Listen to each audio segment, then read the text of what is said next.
A ver si nos vamos sentando, así ya presento a la doctora que va a hablar en la próxima disertación.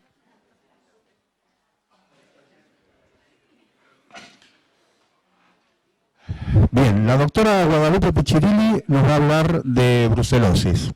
Ella es médico veterinario de la UBA, la Facultad de Ciencias Veterinarias de la UBA, tiene especialización en calidad e inocuidad agroalimentaria, CEICA, Facultad de Ciencias Veterinarias de la UBA, especialización en diagnóstico de laboratorio de enfermedades infecciosas veterinarias, CDLEIV, Facultad de Ciencias Veterinarias, Laboratorio de Zoonosis Urbanas, Ministerio de Salud Pública de la Provincia de Buenos Aires, diagnóstico de laboratorio de rabia, chagas, brucelosis, leishmaniasis visceral canina, diagnóstico de artrópodos de interés sanitario, tipificación morfológica de quirópteros, referente provincial de brucelosis, coordinación con laboratorios provinciales y nacionales.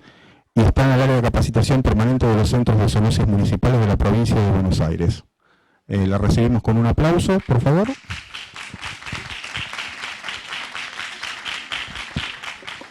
Bueno, buenos días a todos. Gracias por estar acá. La verdad que la zoonosis generalmente no le preocupan a muchas personas, así que hoy hablábamos de esto, de qué bueno que hayan asistido muchos, que hayan podido venir, que les interese, que quieran actualizarse en determinadas enfermedades. Le quiero agradecer al doctor Luna por haber confiado en mí y por estar acá, y a Gustavo Martínez también, mi jefe, por haberme convocado. Y también a Patricio, que la verdad, un amor,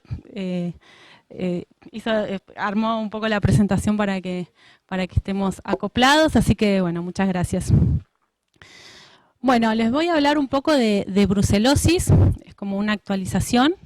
Un poco lo que hizo referencia o mención a la mañana Patricio. Cuando pensamos en una salud, no la podemos pensar solo desde la óptica veterinaria o desde la óptica médica.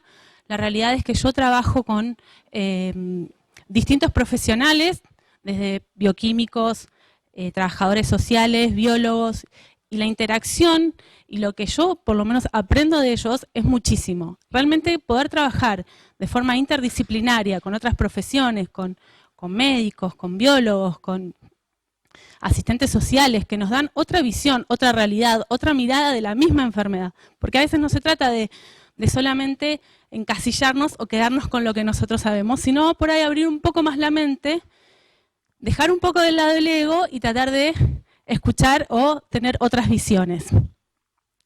De eso se trata, y de eso se trata una salud. El día que entendamos eso, quizás este concepto que hoy está tan lejano, lo podamos hacer más concreto y real. Bueno, tengo frío, perdón que estoy así y voy a temblar, pero estoy con frío.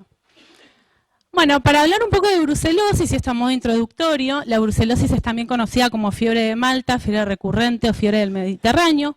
Fue descubierta o se aisló por primera vez por este señor, el doctor David Bruce, era británico, y la encontró justamente, aisló el microorganismo del vaso de un soldado en la isla de Malta.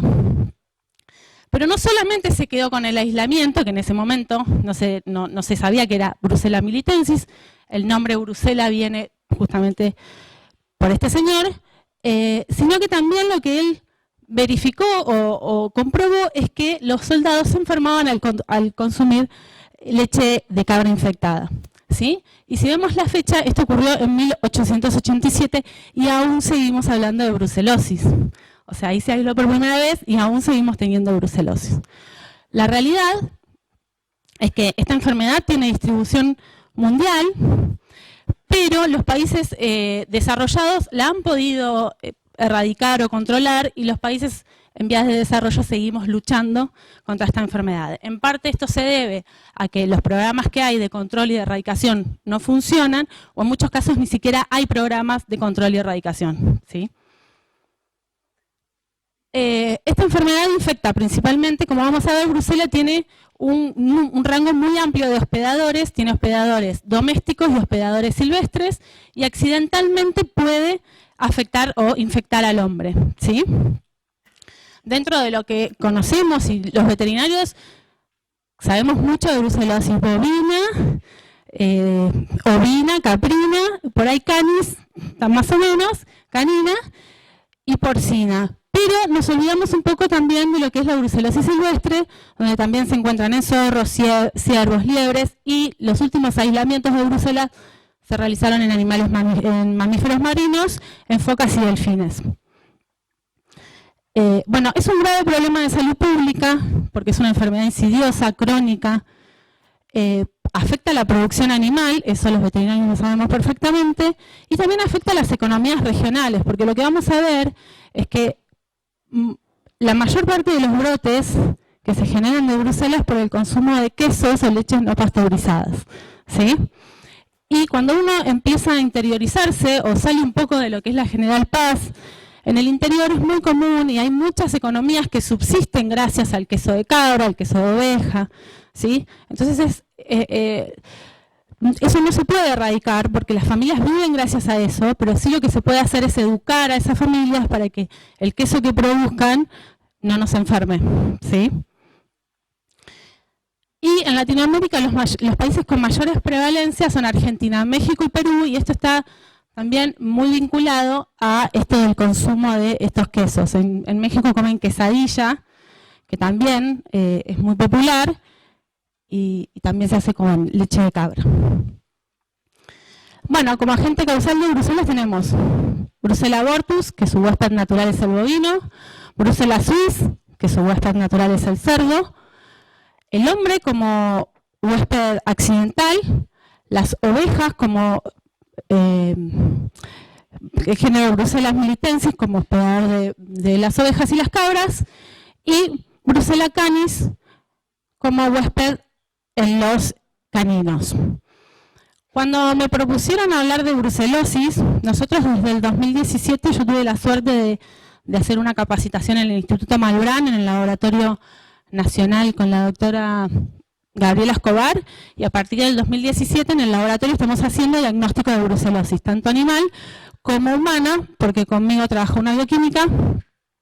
Así que ya que están acá, aprovecho para avisarles que las muestras pueden remitir muestras de suero para hacer diagnóstico de brucelosis en el laboratorio de zoonosis urbanas. No se ve muy bien, pero este cuadro lo que trata de ver son las especies clásicas de Brucella, Brucella militensis, abortus, suis, ovis, neotomae y canis, y las biovariedades. Y los distintos huéspedes que tienen, ¿sí? ¿Y quiénes las aislaron? Bruce fue el médico británico, más tarde Bang, que fue veterinario, la aisló de un feto de abortado bovino, a Brucella abortus, y como verán hay distintas biovariedades que en suis es importante tenerla en cuenta porque no solo afecta al cerdo, también afecta a las liebres, se aisló de renos, a los roedores, que están todo el tiempo con nosotros, lamentablemente. Brucella ovis en realidad no se tienen datos de la virulencia, pero se cree que no es patógeno o que tiene baja patogenicidad. Neotomae, que también afecta a los ratones. Brucella canis se aísla en perros y sí se sabe que tiene patogenicidad para el hombre, no tan alta como militensis, suis y abortus, ¿sí? Igual de la patogenicidad y va a hablar Patricio. Y estas son las nuevas especies que se aislaron en el 2007, que es Brucella seti en ballenas y delfines, Pinipidialis en focas y Microti en Microtus arbaralis, que es como un roedor. Y esto es como para que tengan una actualización, como uno se quedó con Brucella abortus, Brucella militensis y Brucella suis. Pero como vemos, hay muchas nuevas especies. Epidemiológicamente se hablan de dos patrones. Uno es el urbano alimentario, que es este que mencionaba, del consumo de leche y quesos no pasteurizados. También actualmente hay como una tendencia a lo naturista, lo vegano, y hay que tener cuidado. O sea, si bien es verdad que los alimentos elaborados tienen aditivos y un montón de sustancias, no es que lo natural no pasa nada, es lo mejor y es lo ideal. No, o sea, tenemos que tener mucho cuidado porque aparte no solamente es brucelosis, tenemos un montón de enfermedades transmitidas por los alimentos y hay que tenerlas en cuenta. Y después el patrón rural laboral, que la mayoría acá son veterinarios, que lo tenemos que tener muy presente porque es una enfermedad que principalmente afecta a personas que están vinculadas a la profesión veterinaria o a los frigoríficos o a los que están en el campo. También es importante tener en cuenta estas familias que viven de una ganadería familiar, donde tienen muy pocos animales y que están expuestos tanto los adultos como los niños, ¿sí? Y esta es un poco la patogénesis, así a modo de recordatorio. Brucella es una bacteria intracelular obligada. Una vez que ingresa, atraviesa muy fácil todas las mucosas, y eso es importante tenerlo en cuenta, porque el contagio puede ser por vía nasal, oral, genital o conjuntival, ¿sí? Una vez en el organismo, puede viajar libre por circulación o dentro de los macrófagos o fagocitos. Brucella tiene la capacidad de eludir los mecanismos de defensa, se reproduce en el macrófago, va a los ganglios linfáticos, va a producir una bacteremia que es persistente en el tiempo, pero es intermitente, puede estar o no estar. Y de ahí se multiplica en el sistema retículo endotelial y va, como ven ustedes, a casi todos los órganos: hígado, vaso, placenta, glándula mamaria, epidimo, próstata, articulaciones, ¿sí? Este esquema se ve en todos los animales. La patogenicidad es similar en todas las especies. El reservorio, teníamos reservorio salvaje con las liebres, los zorros. El reservorio doméstico, acá faltaría los perros, los caninos. Y bueno, las dos vías de contagio, una por los productos, los derivados, la ingestión de leche y derivados lácteos, y el otro es contacto directo por piel y por mucosas. Y por piel sana también, ¿sí? Es por eso que los veterinarios tenemos que acostumbrarnos a usar guantes. Algo tan fácil, tan económico y que nos olvidamos. Y esto lo digo por experiencia, porque trabajo en un laboratorio y muchas veces uno se acostumbra a trabajar mal. Es como que uno, no importa, no pasa nada, no me pongo los guantes, total, no pasa nada, y un día pasa. Entonces, son hábitos. Cuando uno se acostumbra a usar siempre guantes, no se olvida, ¿sí? Pero es muy común que nosotros no trabajemos con guantes, no sacamos sangre con guantes. Yo sé que es más difícil, pero después nos llaman desesperados. Una vuelta fue por un perro con leishmaniasis, no habían sacado sangre. Bueno, se asustan, pero la realidad es que se puede prevenir, ¿sí? Trabajando bien. Y me voy a dedicar puntualmente a Brucella canis, justamente porque es como una de las brucelas que por ahí menos se sabe, no es nueva, pero en general, por las consultas que a veces me llaman al laboratorio y todo, siento que hay como un vacío, como que los veterinarios por ahí no saben muy bien muchas veces cómo actuar, qué hacer, qué se puede hacer, qué no se puede hacer. Está el manual de brucelosis del Ministerio de la Salud, que lo pueden descargar. Entran online, lo descargan y ahí van a tener toda la normativa y la verdad es muy bueno sobre Brucella. Bueno, Brucella canis es un Coccobacillus gram negativo. Perdón que les hable de bacterias, pero a mí me gusta, entonces no puedo dejar de hacerlo. Es una bacteria intracelular obligatoria, por eso vamos a ver después cuando se hace la serología qué es lo que puede ocurrir y con cada cuánto tiempo tenemos que hacer la serología. No esporulada, inmóvil, aeróbica. Y dentro de lo que es el diagnóstico, de hacer lo que quieran, pero bueno, es muy difícil a veces cómo hacerle entender a esa persona que lo que tiene el animal, obviamente, es peligroso, pero que tampoco puede hacer locuras, ¿no? Que también tiene un grado de responsabilidad. Y ahí viene lo que es la tenencia responsable de las mascotas. Creo que si no hay educación para la salud, educación en lo que es la tenencia responsable, siempre vamos a correr atrás de las enfermedades, porque la realidad es que la gente no toma conciencia de la importancia de tener una mascota y de tenerla bien.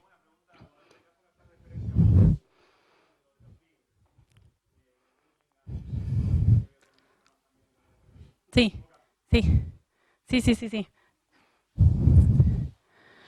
Esto es un poco de los antecedentes epidemiológicos en caninos, de estudios que se han hecho y que se han registrado. La realidad es que lo que pasa con Brucella canis es que recién empieza a haber como publicaciones, papers, pero hasta hace mucho tiempo como que estaba olvidada la enfermedad, ¿sí? Y lo que vemos es que en Bahía Blanca, por ejemplo, tienen un 27%. Lomas de Zamora, también 10. Moreno, 30. Capital Federal tiene 2 estudios hechos y en los 2 les da más o menos parecido, alrededor del 7-8%. Y La Pampa, yo soy oriunda de Santa Rosa, más o menos 5,27. La realidad es que las prevalencias son muy variables y no se tiene un dato certero más allá de las publicaciones de cuál es la prevalencia. También depende del tipo de muestreo que uno realiza, ¿no? Y la cantidad de muestras que se procesan en ese estudio. Pero más o menos se ronda en un 5 o un 10%. Método de diagnóstico. Vamos a hablar rápidamente del diagnóstico. Hay un diagnóstico directo que se hace por aislamiento microbiano, cultivo, y por técnicas o biología molecular, que es PCR, que es la amplificación de los genes. Y un método indirecto, que es el que utilizamos en el laboratorio, que es la técnica de microaglutinación rápida en portaobjeto, conocida como ARESAT. El test de inmunodifusión en agar-gel, que es similar al de la anemia infecciosa equina, en realidad es igual, se cambian los sueros. Y el test de ELISA indirecto, que se utiliza como confirmatoria. ¿Sí? Acá es rápidamente el aislamiento bacteriano. Lo pueden realizar, o sea, si a nosotros nos piden los frascos con hemocultivo, se los podemos proporcionar. A mí el Malbrán me proporciona frascos con hemocultivo, por ahí si queremos investigar bien ese animal positivo que dio positivo a la serología y queremos ver si también se puede aislar el microorganismo. En el laboratorio esto no lo realizamos, lo derivamos al Malbrán, son ellos los que se ocupan, ¿sí? Y el cultivo tarda más o menos un mes. Es una bacteria bastante difícil de cultivar, bastante exigente, y se hacen repliques semanales. La técnica de cadena de la polimerasa no la voy a explicar, pero para que lo entiendan, porque muchas veces cuando nos mandan muestras, no es lo mismo una muestra para serología que una muestra para PCR. La PCR es una amplificación de un segmento del gel que se corre en un gel, del gen que se corre en un gel y después se visualiza por las bandas de precipitación. ¿Sí? Y los métodos indirectos, que son los que realizamos en el laboratorio, tenemos el RSAT, el ELISA, la inmunodifusión en agar y el BPA. ¿Por qué hacemos BPA? Seguramente todos ustedes se acuerdan que el BPA se usa para Brucella abortus y en realidad se usa para detectar las brucelas lisas. Si se acuerdan las que hablé antes, abortus, militansis, suis. Yo cuando hago un estudio de serológico, yo no puedo decir es Brucella canis. Yo supongo que es Brucella canis porque viene de un canino y porque me da al método de diagnóstico, al RSAT, que es para brucelas rudosas, positivo. Pero en realidad, para poder saber qué brucela es, yo la tengo que aislar. ¿Sí? Y hago BPA porque muchas veces los perros, sobre todo más en el campo, conviven con vacas, con ovejas, con cabras y se pueden infectar. Y hay reportes, hay papers que realmente demuestran esto, ¿no? Infección de perros con brucelas lisas. Una de las opciones para saber si la enfermedad es crónica o está cursando en un curso agudo, además de la seroconversión, es a esta misma prueba agregarle 2-mercaptoetanol que elimina las inmunoglobulinas M. Entonces, al quedar las inmunoglobulinas G, yo ya puedo suponer que es una enfermedad crónica.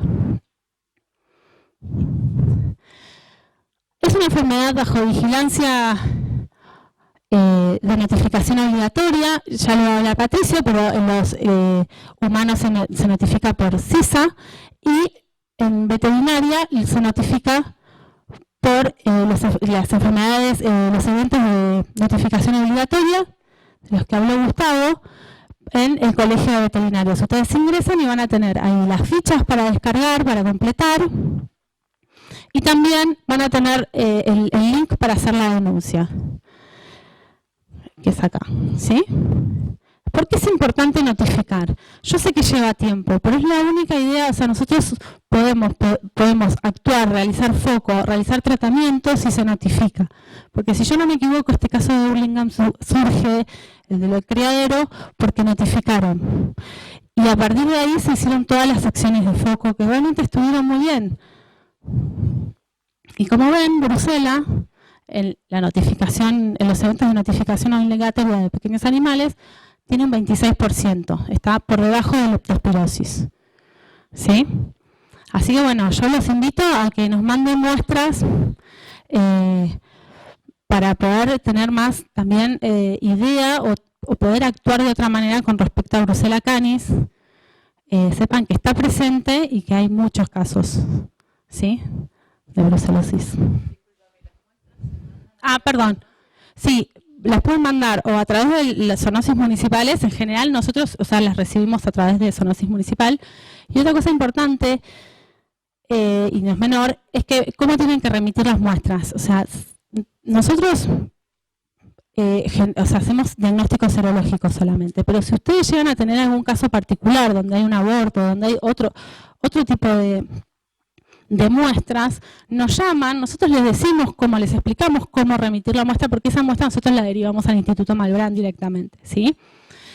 Y lo ideal es que cuando manden los sueros, que sean sueros límpidos.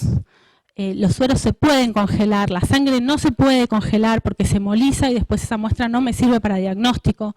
Y la verdad que muchas veces nos llegan muestras que yo ya las veo y digo, bueno, no sé si lo voy a poder hacer, y el resultado también termina siendo dudoso, porque una muestra que no es confiable, el resultado tampoco lo va a hacer, ¿sí?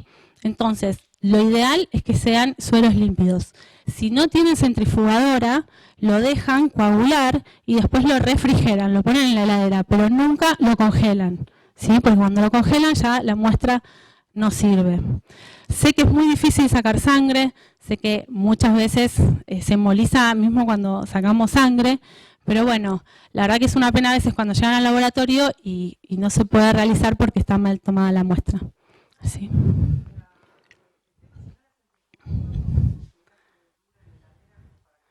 No, dura un día más o menos. Mucho más de eso no lo podés dejar.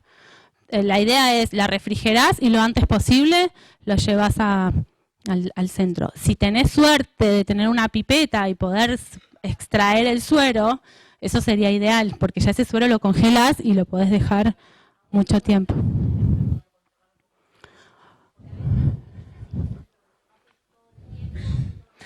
En general no, porque nos pasa con las muestras de rabia también. En general ellos tienen un día, el día que van a buscar vacunas, llevan muestras y hacen todo el recorrido. Sí, hacen la notificación, sí.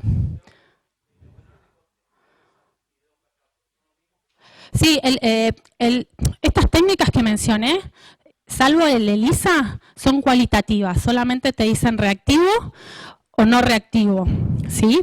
¿Por qué? Porque en realidad es una aglutinación que yo veo en el microscopio.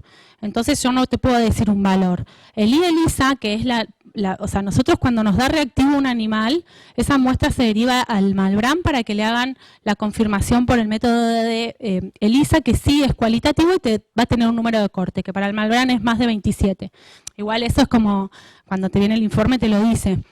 Pero un RSAT, un diagnóstico de RSAT, solamente te puede decir, o BPA, lo mismo, positivo o negativo, o reactivo o no reactivo, pero no te puede, no es cuantitativo, ¿sí? Es más, muchas veces se informa levemente positivo porque por ahí la aglutinación no es la que uno espera, y bueno, y se recomienda que se vuelva a tomar una muestra después de 15, 20 días.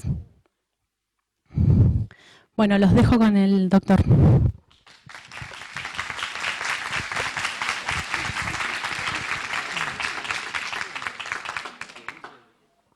Bueno, yo voy a hablar un poco del enfoque de la brucelosis en el humano. No los voy a aburrir repitiendo lo que ya conocemos. Es importante que B. canis empieza a ser un tema del cual hablamos los médicos de humanos también. Ya hay casos reportados en Argentina y a nivel de la literatura mundial también. Y es un desafío diagnóstico todo el tiempo para los que hacemos zoonosis desde ya. Y para los que no hacen zoonosis ni les cuento porque es el último orejón del tarro cuando el paciente ya lleva 1000 días de fiebre y está internado. Así que siempre es un desafío diagnóstico. Y es un desafío diagnóstico y es un desafío, ya les diría, de interrelación con el humano, porque no saben la cantidad de bacteriólogos que me han querido asesinar por mandar muestras de brucelosis sin avisar. Bien, las especies implicadas en la patología humana son bien conocidas. Hoy conocemos que B. canis tiene una implicancia, yo con esto no los quiero aburrir. sabemos cómo es el contagio de brucelosis en el humano, y una cosa que no hay que perder en cuenta es el tema, que esto es algo que agrega a lo que comentó Guadalupe, es el tema de la inhalación de aerosoles, y esto es muy común de ver en el ámbito rural, ¿no? En la asistencia tanto para la inseminación de ganado como la asistencia de ganado abortador, y el grado de desconocimiento que hay en lo que hace a la manufactura del ganado abortador, ¿sí? ¿Qué hace el dueño de una finca cuando una vaca o una cabra aborta? Mueve las muestras, las quiere tapar con tierra, las junta en una bolsa, cuando el indicado es hacer incineración in situ de todo el material de desecho. Con lo cual hay mucho desconocimiento en esto, y esto es un factor también de contagio. Y otro factor de contagio es en el proceso de vacunación con vacuna de aplicación intraocular. El cuadro típico de miles de fotos que le podría mostrar del chango inoculando la vacuna sin guantes, fumando un cigarrillo mientras van pasando las cabras, estos que son cosas muy folclóricas en la ganadería en un país como es la Argentina, que somos un país ganadero. Queremos salir de ustedes, pero somos ganaderos, gente, les tengo una mala noticia. Es algo que se ve todo el tiempo, ¿sí? Es algo que lamentablemente los establecimientos grandes ganaderos no tienen un médico de humano zoonólogo que pueda hacer capacitación del personal. Generalmente son preguntas de costado que termina recibiendo el veterinario, que va una vez cada 2 meses a esa finca, que no es lo adecuado. Eso también es un cambio del paradigma que debería haber en la zoonosis en nuestro país. La ingestión de alimentos no pasteurizados, que es lo más folclórico y lo más conocido, y la perinatal, que no es muy común, y la transfusional hoy por hoy no se ve, y de hecho la mayoría de los pacientes que veo yo en el consultorio vienen por pruebas positivas del banco de pool. ¿Saben cómo es el análisis de pool? Bueno, cuando uno analiza muestras que van para transfundirse, existen aquellos bancos que analizan muestra por muestra. Esto es caro, esto es laborioso, esto es lo ideal. Por el otro lado está el análisis en pool. 10 personas vienen a donar, a esas 10 personas les saco una alícuota de su donación, las meto en una gran bolsa, lo traduzco en criollo, y a eso le hago todo. Le hago HIV, hepatitis C, hepatitis B, le hacen un rosa de bengala, que es una técnica solo de screening, y si salta positivo alguno de esos pool, analizan muestra por muestra. Con lo cual, esto entorpece muchísimo lo que es a técnicas de screening, como es el rosa de bengala, la interpretación. Entonces la mayoría de los pacientes que terminamos viendo que vienen del banco de sangre terminan siendo falsos positivos. Pero para entender que son falsos positivos hay que entender el concepto y la matriz bioquímica del análisis serológico para Bruce, que tiene un montón de interfaces para entender. En cuanto a la fisiopatología, exactamente igual que en humanos. Conoce el sistema retículo endotelial, hace una bacteriemia persistente, y de ahí a todos los órganos de la economía que se les puede ocurrir. El espectro clínico es muy amplio, y en humanos ya se dejó ese término acuñado de brucelosis aguda y brucelosis crónica, porque en realidad no existen síntomas característicos de una y de otra, y hoy se habla de brucelosis y fin. ¿Sí? Hacer la categorización de brucelosis crónica y aguda hoy por hoy no tiene mucho sentido, porque no cambia conducta. Cuando uno clasifica es porque va a cambiar conducta, si no es para aburrir a la gente. El periodo de incubación es aproximadamente más de 14 días, sumamente variable, puede llegar hasta casi un año. Tiene una gran tendencia a la cronicidad, y otra vez, entre comillas, porque es una enfermedad que entre el momento del contacto con la bacteria hasta el diagnóstico microbiológico hay un gran periodo de latencia clínica, por así decirlo, y de latencia diagnóstica, ¿sí?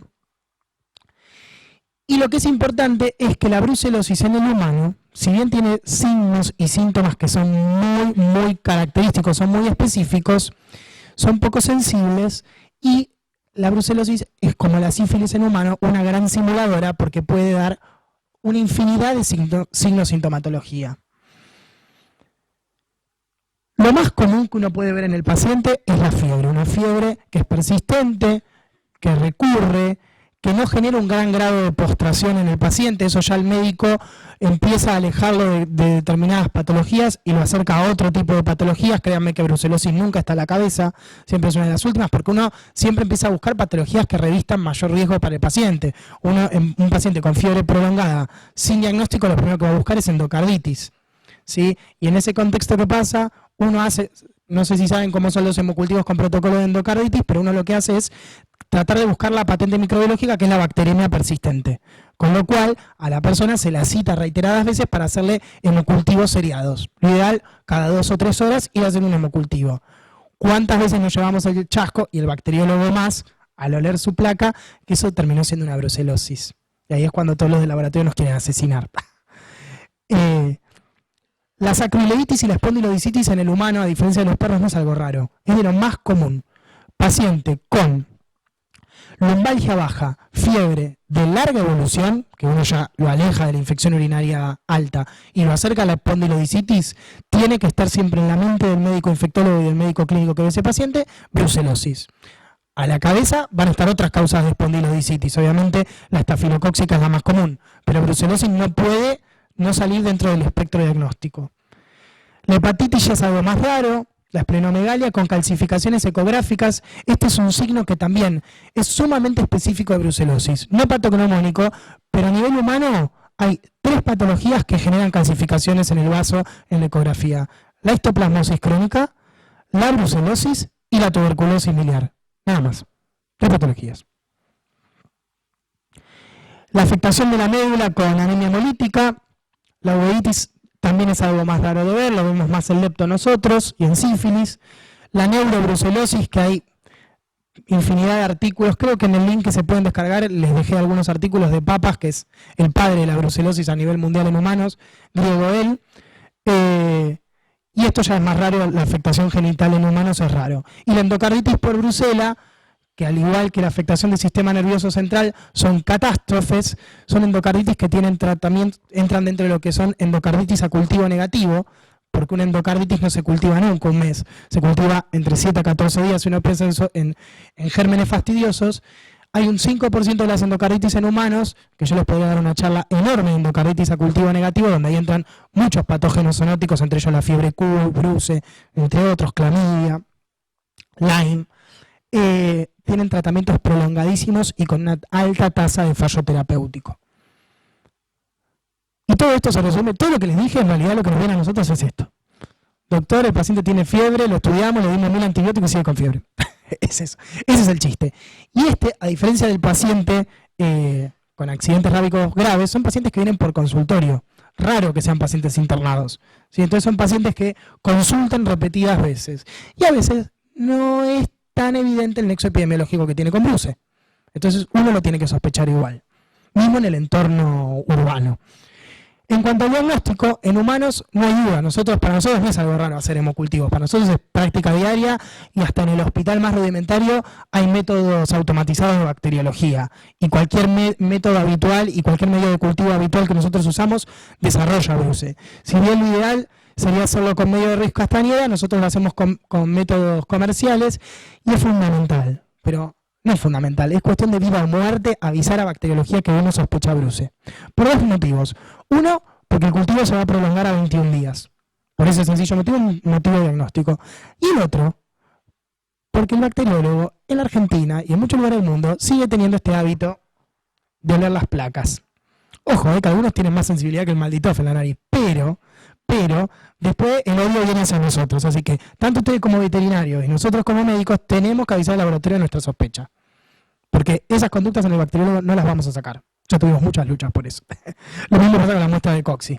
Bien, después el médulo cultivo es una práctica que en Argentina se está dejando de usar y es una lástima porque es el método que más rápido rinde diagnóstico de bruce. Y en cuanto a la identificación bacteriana, tanto Malbrán, Fernández, donde yo trabajo, y de a poquito cada vez más laboratorios, lo que usamos hoy el gold estándar es la espectrometría de masas, el Malditoff. No sé si saben cómo funciona. ¿Sí? ¿No? Anímense. ¿No? Bueno. Es como una gran piedra filosofal el Malditoff. Actúa con una cámara de vacío donde uno directamente pone en una matriz de metal que tiene este tamaño. Entran hasta 96 muestras distintas, puede entrar el de nuestro paciente con bruce, y en 2 horas lo que hace, en criollo, destruye las proteínas de la bacteria y en esa cámara de vacío las lee por espectrometría y las compara con una base de datos que es mundial. Es decir, en este momento, mientras yo estoy hablando, hay alguien que está cargando su bruce en Rusia, no sé. Entonces, ve la comparación de la espectrometría y dice, che, esto se parece mucho a las 2000 brucelas que tengo cargadas. Entonces te dice, con un grado de certeza muy alto, en 2 horas, qué especie de brucela tenés. ¿sí? De tu cultivo. Esto Malbrán lo tiene, Fernández lo tiene, Muniz lo va a tener. Es algo que, o sea, él es la posta de hoy en día. Hoy la medicina funciona así. Vos no podés tener un tiempo. Está bien que esto es Bruselas y la mortalidad no es tan alta en humanos, pero entre de paciente a cultivo no podés tener un tiempo de respuesta mayor de un día, hoy por hoy, ¿sí? Bien. Y el Malditoff tiene una muy buena base de datos en Bruselas. Muy buena, hasta incluso para canis. Incluso nosotros, si diagnosticamos cosas nuevas, las podemos agregar a la base de datos. Es fantástico porque es como una masa madre, todo el tiempo va mutando. En cuanto al diagnóstico serológico, ya hablamos del gol estándar, que es el cultivo. Hay múltiples técnicas y no todas hablan de lo mismo. Y esto es sumamente importante porque el consultorio nos viene con los rosas de bengala positivos, el paciente totalmente aterrado, y es nosotros donde tenemos que parar la pelota, hablar con el paciente, explicarle que hay que hacer más técnicas para complementar el diagnóstico y hemocultivarlo, ¿sí? El Malbrán lo que hace, lo cual es una conducta bastante saludable, además de pedirnos nuestra ficha de notificación, hace todas las técnicas serológicas, hace las 7 técnicas serológicas, excepto el RSAT y el ELISA, que en ese caso nosotros deberíamos de comentarles en nuestra ficha de denuncia que el contacto que tuvo nuestro paciente pudo haber sido con un perro. Y esto me ha pasado incluso con colegas veterinarios que acuden a la consulta por estar en contacto sin guantes con perras abortadoras o perros con diagnóstico de Bruselas. ¿Qué es lo que hay que hacer? Si yo al Malbrán le digo que estoy haciendo una sospecha de Bruselas y no estoy avisando que necesito un RSAT, que necesito un ELISA, no voy a tener nunca diagnóstico, ¿sí? Entonces esto es muy importante. Hay técnicas que son cualitativas, hay técnicas que son cuantitativas, son complementarias, no hablan de lo mismo y lo importante sería tener un perfil serológico completo. Bien. ¿Y por qué?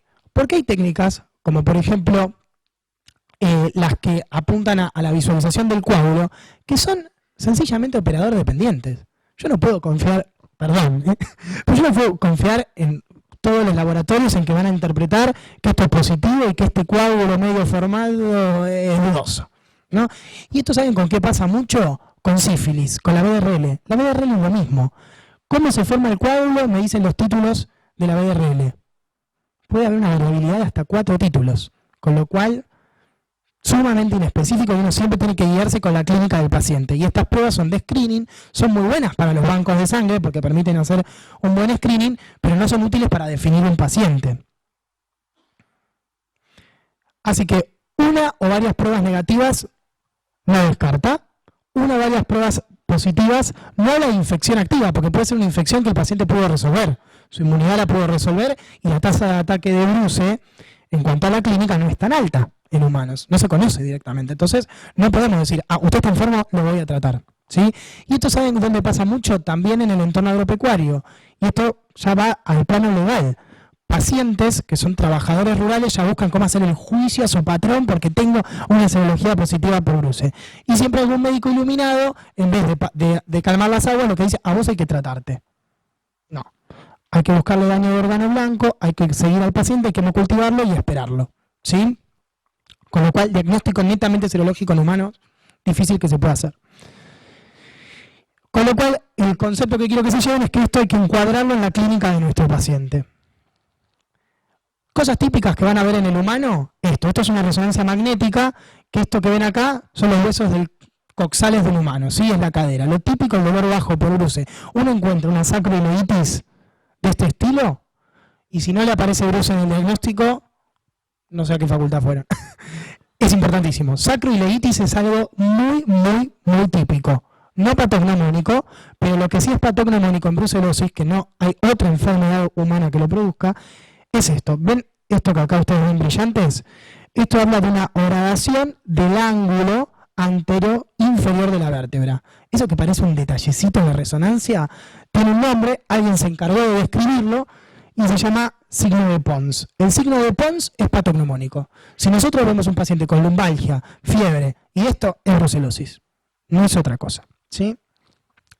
Y Bruce, al igual que Salmonella y al igual que Staphylococcus aureus, son las únicas 3 causas de espondilodicitis en humano en la cual podemos hacer diagnósticos sin tener que ir a pincharle la mitad de la espalda al paciente. Lo hacemos con los hemocultivos y nada más. todas las demás causas de espondilodicitis hay que ir a buscar el germen a la espalda del paciente. Y créanme que al paciente le estamos ahorrando un gran problema evitándole pinchar la espalda. Pero esto hay que conocerlo, porque un médico que no sabe y ve esta imagen va a pedir que le pinche la espalda al paciente. Bueno, abscesos hepáticos, ya esto es algo más raro. Esto es una ecografía esplénica y estas hiperecogenicidades que ven son calcificaciones, también como ya comenté, muy típico. Y ya para terminar, en cuanto al tratamiento, vuelvo a nombrarlo a papas porque hablar de brucelosis sin hablar de él es como no hablar de brucelosis. Él es el padre de la brucelosis.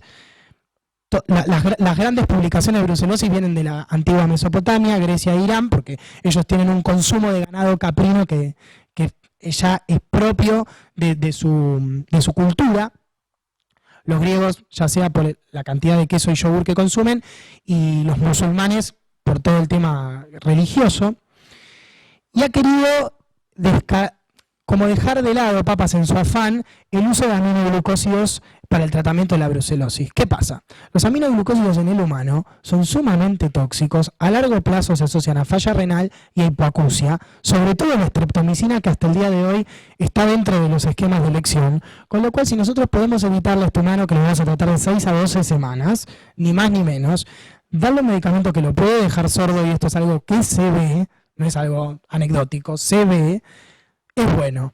Lo intentó y falló. ¿Por qué? Primero porque la patología zoonótica en Argentina, en el mundo, en todos lados, en la China, es muy difícil de poder hacer trials prospectivos, controlados, porque son patologías de muy baja incidencia, con lo cual nunca voy a llegar a una N muestral suficiente para poder hacer análisis de jerarquía. Entonces siempre volvemos a reportes retrospectivos con todos los sesgos que esto tiene. ¿Y a quién puso enfrente? Enfrente le puso a las quinolonas, que yo escuchaba que ustedes, uno de los esquemas posibles es en rofloxacina. Y las quinolonas sí desarrollan falla intratratamiento. Y es algo que se ve prácticamente en el 80% de los pacientes que reciben quinolonas para tratar brucelosis. Con lo cual, fallamos. Sí que tenemos par a par, y esto sí lo mostró, que la tienen acá citada, que es, en realidad tienen citada una guía brasilera que es muy nueva, es de 2017, la guía brasilera de Paraná de brucelosis. Yo les traté de traer referencias nuevas para que puedan ir a buscar de ahí, que citan este metaanálisis de Cochrane, que trataron de ver la diferencia en cuanto a cura bacteriológica, porque no es lo mismo que la cura clínica, probando rifampicina con streptomicina versus doxirifampi, versus rifa-TMS. Y vieron que no hay inferioridad. ¿Con qué sesgos? Con todos. Se los regalo, todos. Baja N muestral, bajo seguimiento, todo. Pero la información que tenemos es la mejor que tenemos hasta ahora. ¿Sí?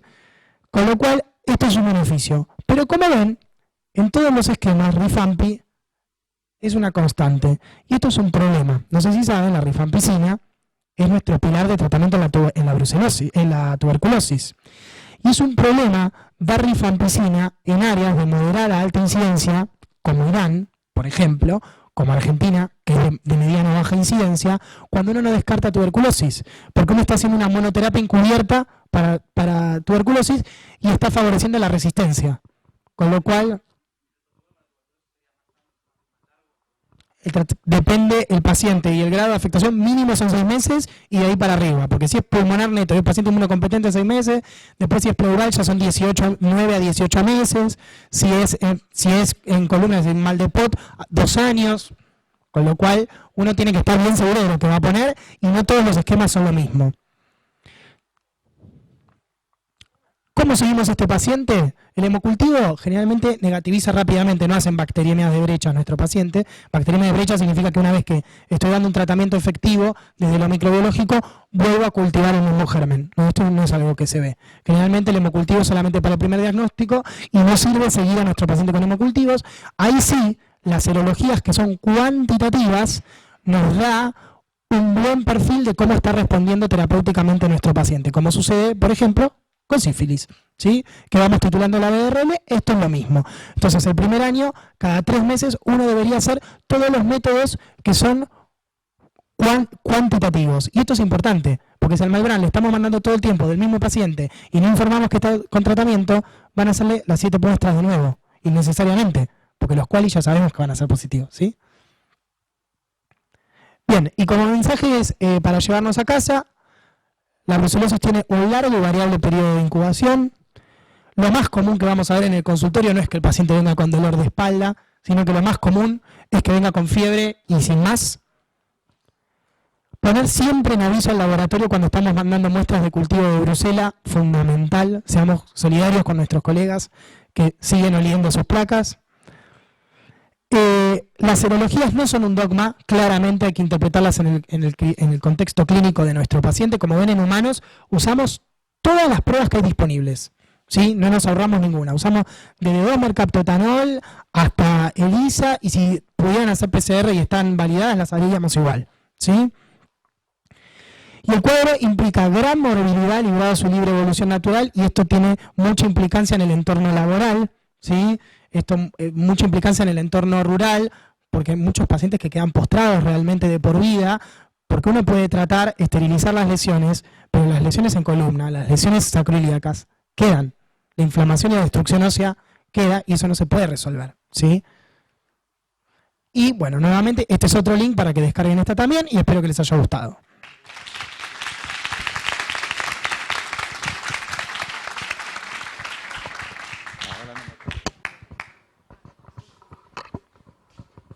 ¿Preguntas que no hayan hecho?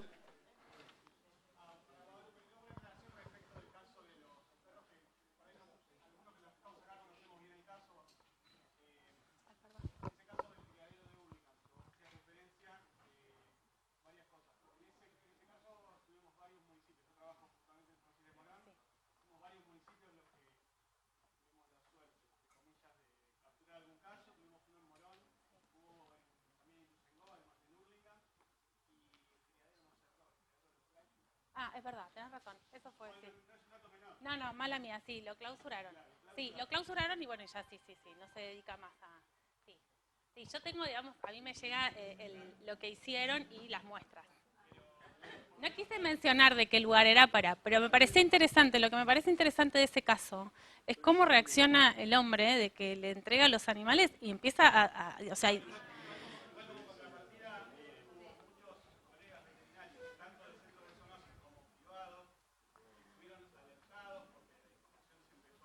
a circular. Sí. Sí, sí, por eso...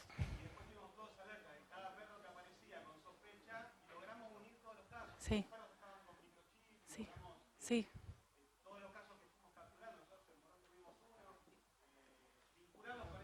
Sí, sí, se trabajó muy bien y por eso también hice hincapié en esto de la notificación. Qué importante tener esta herramienta para poder después hacer esto, ¿no? Poder trabajar en forma conjunta con otros municipios, porque lo loco de este caso fue eso, de que los perros empezaron a aparecer en distintos municipios, en un montón de lugares y... Sí, o sea, por eso lo mencioné también, porque realmente es como... Es muy rico el caso en sí.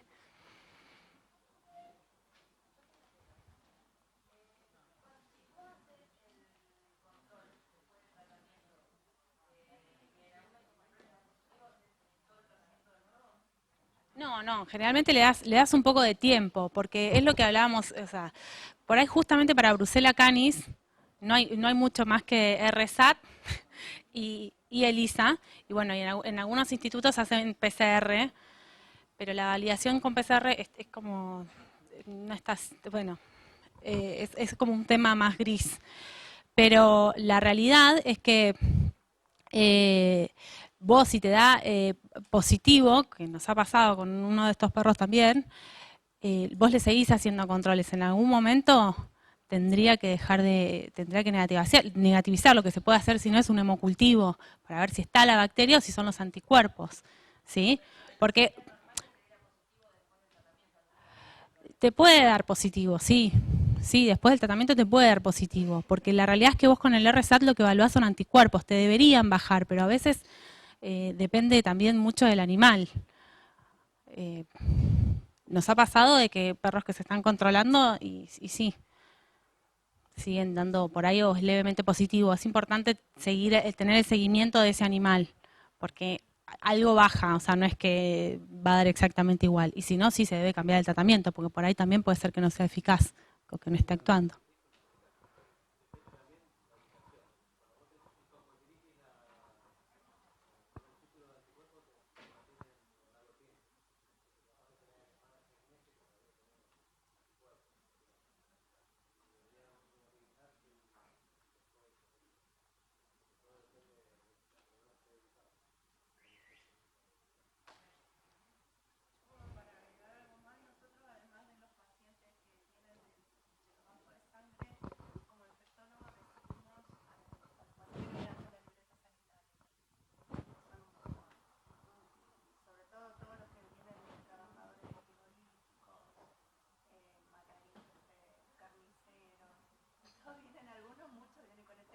del juicio A.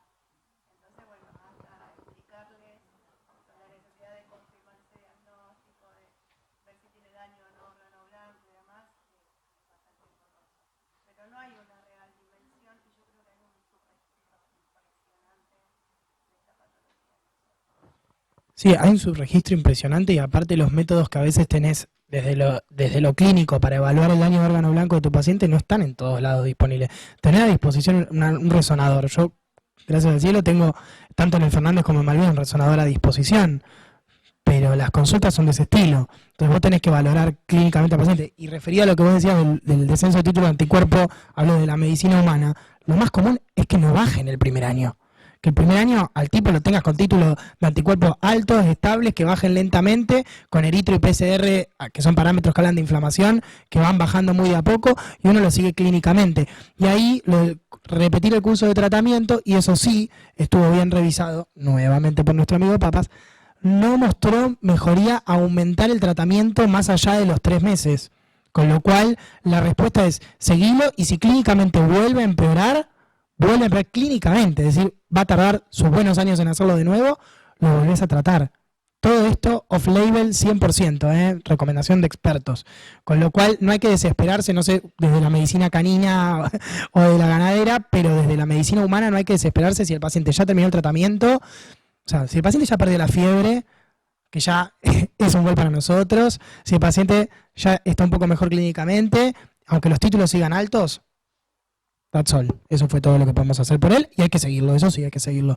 Más que nada, cuando los títulos empiezan a aumentar, uno empieza a generar dudas. Empiezan a aumentar los títulos que venían en descenso, ¿qué está pasando? Sí, hay recaídas, pero como es una patología de un periodo de latencia tan prolongado, más después de un tratamiento, las recaídas uno las ve a largo plazo. Por eso es esto que yo les digo, que no hay trabajos de jerarquía y de buen diseño metodológico que puedan observar recaídas, porque vos tendrías que seguir a tu paciente hasta 5 años después. Imposible.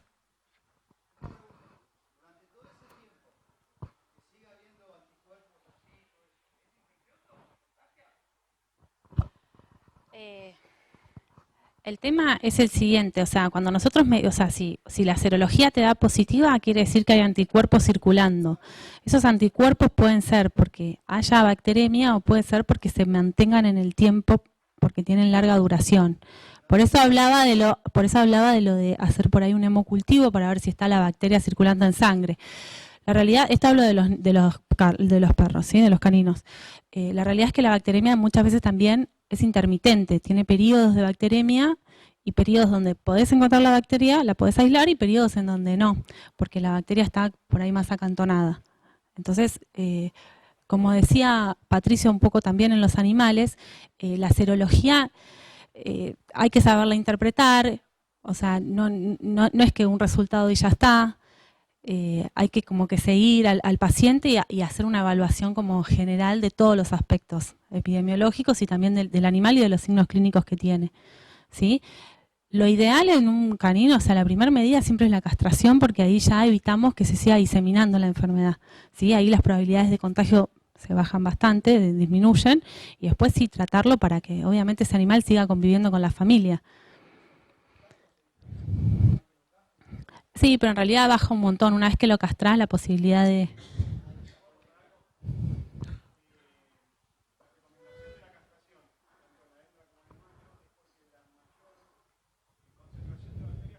Claro, sí. Sí, sí. También están relacionados. Sí. Sí. Sí.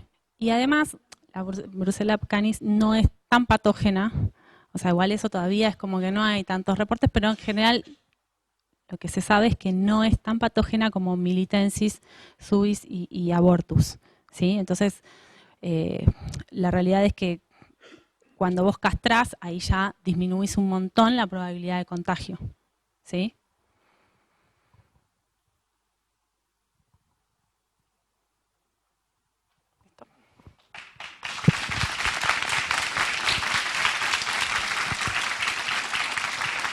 Bueno, les vamos a robar 5 minutitos más. Vamos a invitar a Paola Escarcela, que es bromatóloga y trabaja en la Municipalidad de Merlo, para que nos cuente desde su visión lo que está pasando en la región.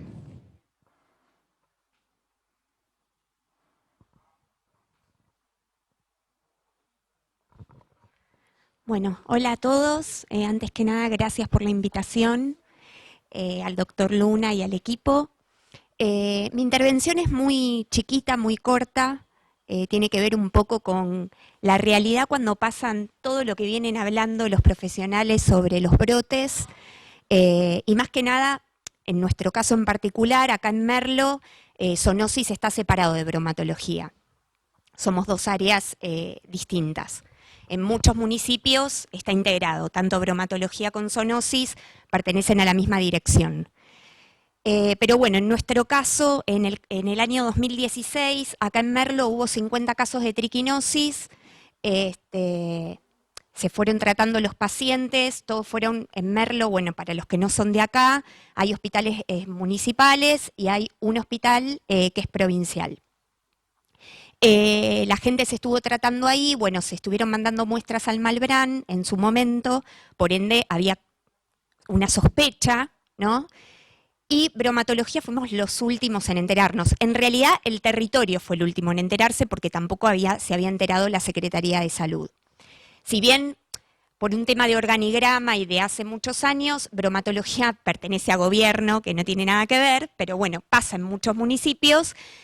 Tenemos una relación muy asidua con la Secretaría, con la Subsecretaría de Atención Primaria, con zoonosis, o sea, estamos en contacto todo el tiempo. No era un tema interno, sino que directamente no nos enteramos.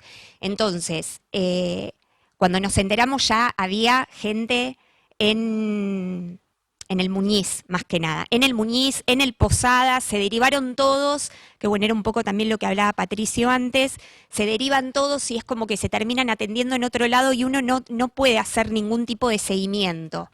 En el caso de las enfermedades transmitidas por alimentos, como todos sabemos, hay alimentos implicados y tiene que haber una investigación del alimento implicado.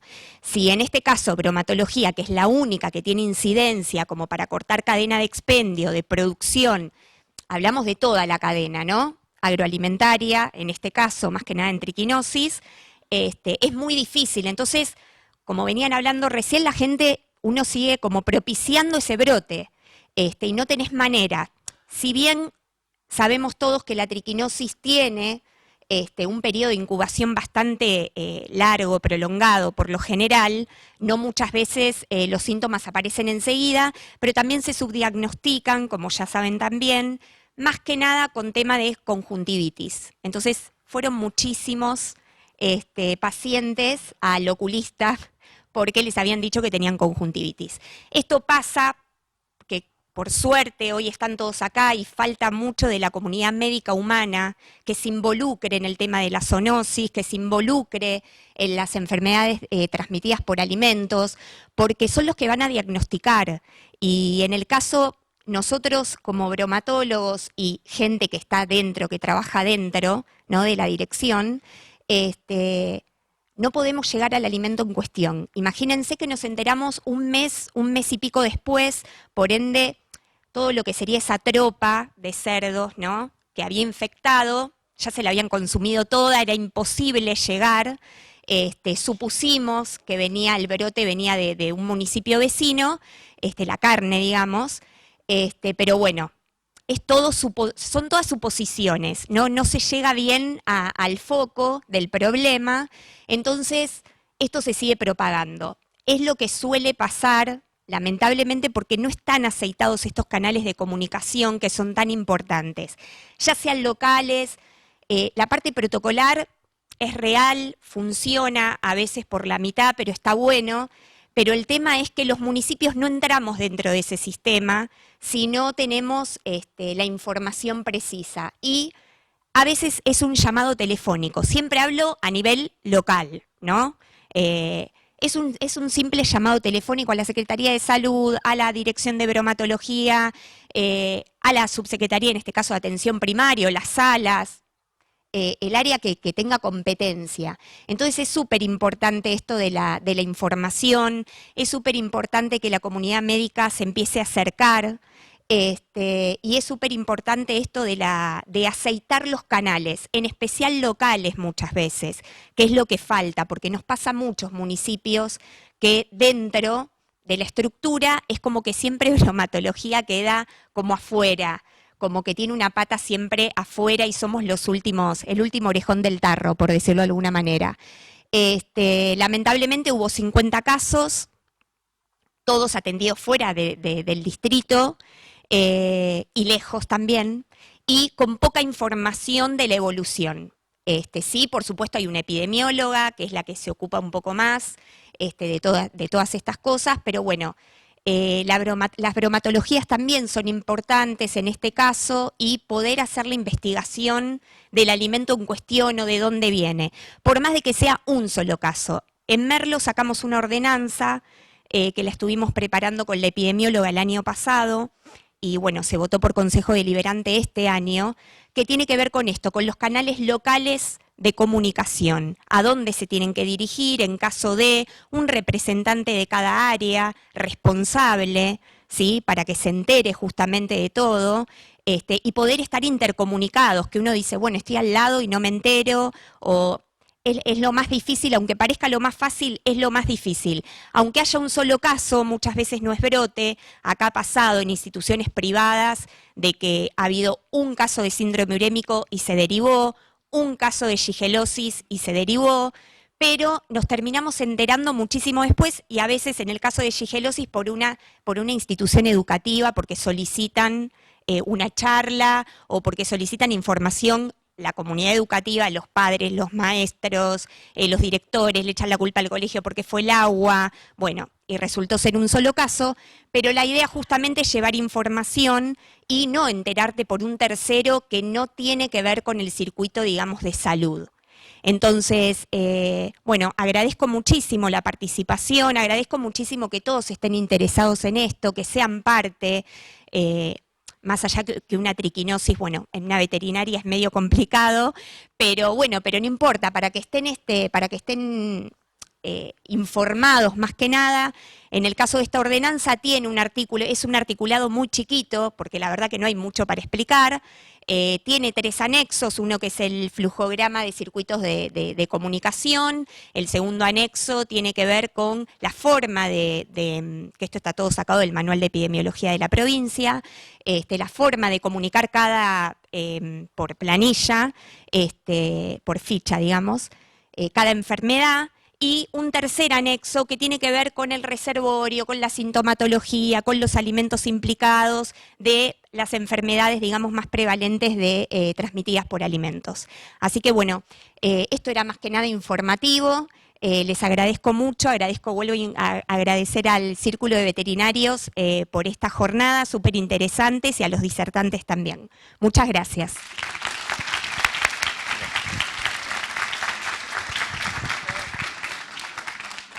Bueno, 2 cosas más que me olvidé, ya estoy viejo. Los sponsors no solamente nos hicieron el soporte de la jornada, sino que trajeron ofertas interesantes. Así que por favor acérquense y aprovechen porque son para hoy y mañana ya no van a estar. Y por último, los que necesitan certificado de asistencia me ven y se los hago. Nada más. Por ahora terminamos con la primera mitad de las jornadas.